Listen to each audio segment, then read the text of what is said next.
Bonjour tout le monde et bienvenue dans Manga Show, l'émission qui parle des nouveautés manga. Aujourd'hui, on parle d'un manga qui m'a été envoyé par les éditions Mangetsu, Ikusa no Ko. Donc préparez-vous à découvrir Oda Nobunaga. Il s'agit d'un manga écrit par Seibo Kitahara et dessiné par Tetsuo Hara. Le manga est sorti au Japon chez Tokuma Shoten et est terminé en 20 tomes. En France, c'est Mangetsu dans sa collection Tetsuo Hara qui a sorti les 2 premiers tomes de la série. Résumé. Dans le ventre de sa mère, Nobunaga Oda entendait le fracas des batailles. La guerre le prit dans ses bras à sa naissance et ne le lâcha plus jamais. Les champs de bataille furent son berceau. Tout ce qu'il sut, il l'apprit des combats. Plus que nul autre, Nobunaga fut l'enfant de la guerre. Et avant d'être Oda Nobunaga, il fut Kippochi, le pire vaurien qu'on ait jamais vu.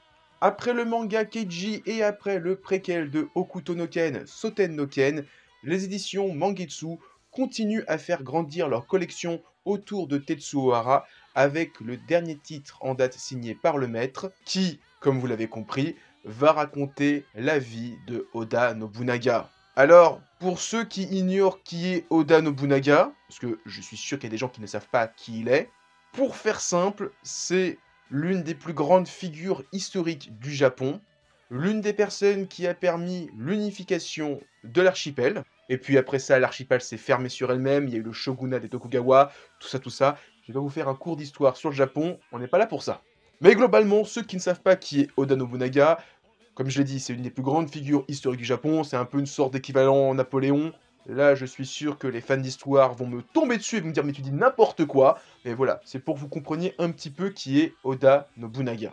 Et donc, ce manga va retracer toute la vie de ce grand seigneur de guerre, de sa petite enfance. Alors, au début du manga, il est, on va dire, aux alentours d'un collégien. Et donc, au gré des 20 tomes que compte la série, on va le voir grandir, devenir un grand général, et ben malheureusement, spoiler, mourir.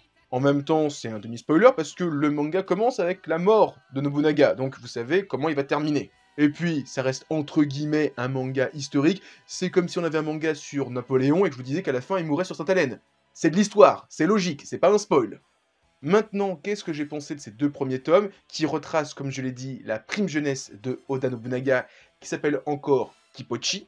C'est très bien, alors on reste encore sur un récit qui est très gentillet, très mignon, avec un Kippochi qui a plein d'espérance pour le reste du monde, qui découvre encore plein de choses, et qui va découvrir les pirates, les armes à feu, le reste du monde, on lui parle de Jules César, tout ça, voilà. Il a encore tout à découvrir, c'est pas encore ce grand général, fin stratège, c'est encore un jeune plein d'espoir, vraiment un petit héros de shonen. Et dans les 2 premiers tomes, vous allez voir qu'on va voir un jeune Kippochi qui va devenir déjà un jeune meneur d'hommes. Il y a vraiment ce côté très galvanisant, où on le voit diriger une petite troupe, dire « Ouais, on va niquer le mec en face, ouais !» Et tout le monde fait « Ouais !» Parce que voilà, il y a vraiment ce côté galvanisant qui rappelle un petit peu Kingdom, mine de rien. Mais là, pour le coup, c'est Kingdom dans les premiers tomes, parce que, encore une fois, Kippochi est un jeune enfant, il dirige pas encore une armée de 2 millions d'hommes, c'est plutôt une petite dizaine de soldats qui vont le suivre. Donc voilà, encore une fois, voyez le parallèle avec Kingdom, mais le début de Kingdom, pas les tomes de Kingdom actuels. Maintenant, en ce qui concerne le dessin et donc le trait de Tetsuo Hara, on reconnaît parfaitement le style du papa de Hokuto no Ken. C'est un truc que je me répète souvent en voyant les personnages de Keiji et les personnages de Soten no Ken quand j'ai lu le manga il y a très longtemps, c'est à quel point Tetsuo Hara s'est dessiné 3 types de visages. Bon, j'abuse un petit peu sur le chiffre. Parce que clairement, quand on voit Nobunaga jeune, c'est clairement Kenshiro jeune tel qu'on le voit dans Hokuto no Ken. Il y a d'autres personnages où, par exemple, je pense à Cisco, pour moi, c'est Toki avec un nom de portugais. C'est tout. Mais tout ça, pour moi, ça fait partie du charme, du trait de Tetsuo Hara. Comme ces personnages qui sont gigantesques à côté de personnages qui sont minuscules. Genre, dans le tome 1, on voit un Capitaine Pirate avec 2-3 femmes autour de lui, on sait ce qu'il a fait, les femmes, elles sont aussi hautes que son genou. Alors que le mec, il est immense, donc elles se sont fait couper en deux, si vous voyez ce que je veux dire.